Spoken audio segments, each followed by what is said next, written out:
Good morning, Elmar Mirna, Elena. Milina. Um, I have a questions for you. Why do you students need to learn public speaking at an early age? Students need to learn public speaking at an early age because it is an important skill to get to know. Like, it helps boost their confidence.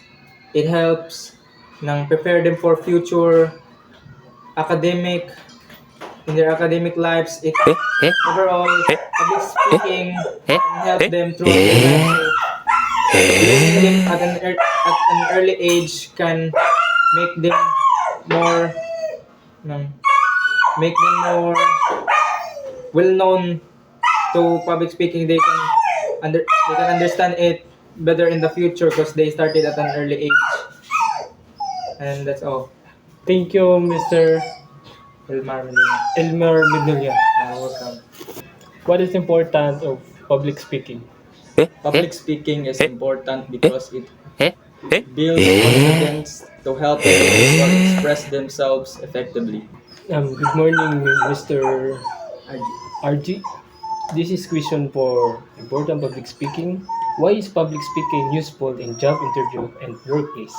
It is useful because public speaking helps you communicate clearly and make your confidence boost, and it also connect people and also communication with people. It gives you communication with people and connection. Thank you, Mr. RG. That's all. Good morning, Mr. Under. Today, this is question for important public speaking. Why is public speaking considered an important skill in education and career?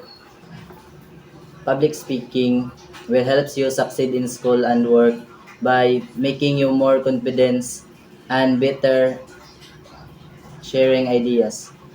Thank you, Mr. Under Norbert Sibay. and Norbert Tabay, for your answering. That's all.